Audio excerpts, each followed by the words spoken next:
Hello and नमस्कार, मी रुपाली शिंदे आणि आपलं स्वागत आहे लोकमत ऑक्सिजनमध्ये. आजचा विषय आहे एसेन्शियल ऑइल्स. एसेन्शियल ऑइल्स हे वनस्पतीमधून ऊर्ध्वपातन किंवा बाष्पीभवन यासारख्या पद्धती वापरून काढल्या जातात.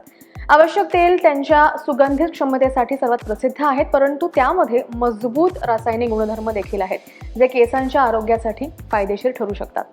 एसेन्शियल ऑइल्स हे ऑल्टरनेटिव्ह ईस्टर्न आणि होमिओपॅथिक औषधांमध्ये फार पूर्वीपासून वापरले जात आहेत. याचं कारण म्हणजे त्यांचा प्रभावीपणा आणि दुष्परिणामांचा कमी धोका.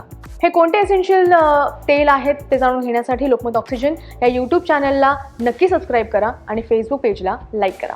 काही आवश्यक तेलांचा एक फायदा म्हणजे केसांचं आरोग्य सुधारणं. केसांना वाढण्यास मदत करण्यापासून ताकद आणि चमक देण्यासाठी एसेन्शियल तेल सर्व काही करू शकतात. कोणते आहेत हे तेल पाहूयात. पहिलं म्हणजे लॅव्हेंडर तेल. लॅव्हेंडर तेल केसांच्या वाढीस वेगवान करू शकतं. लॅव्हेंडर ऑइलमध्ये पेशींची वाढ आणि तणाव कमी होण्याचे गुणधर्म आहेत.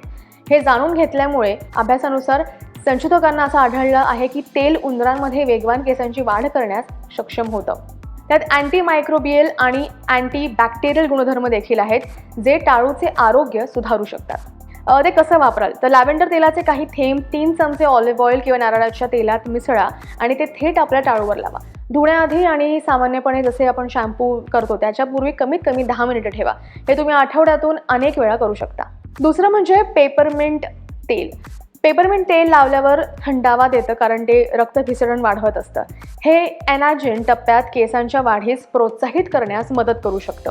एका अभ्यासानुसार असं दिसून आलं आहे की पेपरमिंट ऑइल जेव्हा उंदरांवर वापरलं जातं तेव्हा फॉलिकल जाडी आणि केसांची एकूण वाढ होते. आपल्या आवडीच्या तेलामध्ये 2 थेंब पेपरमिंट तेल मिसळा आणि याच्याने आपल्या टाळूवर मालिश करा आणि शॅम्पू आणि कंडिशनरने धुण्यापूर्वी 5 मिनिटं ठेवा. नंतर आहे रोजमेरी तेल. आपण केसांची जाडी आणि केसांची वाढ दोन्ही सुधारित करू इच्छित असल्यास रोजमेरी ऑइल हे एक उत्तम निवड आहे. एका अभ्यासानुसार ट्रस्टेड सोर्सनुसार रोजमेरी ऑइल हे मिनी ऑक्सिडेट सारखं कार्य करतं, म्हणजे जे केसांच्या वाढीसाठी सामान्य उपचार त्याला मानलं जातं. पण याचा साईड इफेक्ट म्हणून टाळूला खाज येते, पण ती कमी असते. ते कसं वापराल तर ऑलिव्ह किंवा नारळाच्या तेलात रोजमेरी तेलाचे काही थेंब मिसळा आणि ते टाळूवर लावा. शॅम्पूने धुण्यापूर्वी कमीत कमी 10 मिनिटं ठेवा. सर्वोत्तम परिणामांसाठी आठवड्यातून 2दा हे करा. नंतर आहे लेमन ग्रास तेल. डोक्यातील कोंडा हा सामान्य आजार असू शकतो आणि निरोगी फ्लेक फ्री स्काल्पपासून केसांच्या आरोग्याचा एक महत्त्वाचा भाग आहे. 2015 झालेल्या एका अभ्यासानुसार लेमन ग्रास तेलामुळे एका आठवड्यानंतर डोक्यातील कोंडा लक्षणीय प्रमाणात कमी झाला होता आणि हे तेल एक प्रभावी डॅन्ड्रफवर उपचार आहे असं सुद्धा आता म्हणण्यात आलंय. रोज वापरल्यास डोक्यातील कोंड्यासाठी लेमन ग्रास तेल हे सर्वात प्रभावी तेल आहे. आपल्या शॅम्पूमध्ये किंवा कंडिशनरमध्ये दररोज काही थेंब मिसळा आणि ते आपल्या टाळूमध्ये मालिश करत असल्याचं सुनिश्चित करा.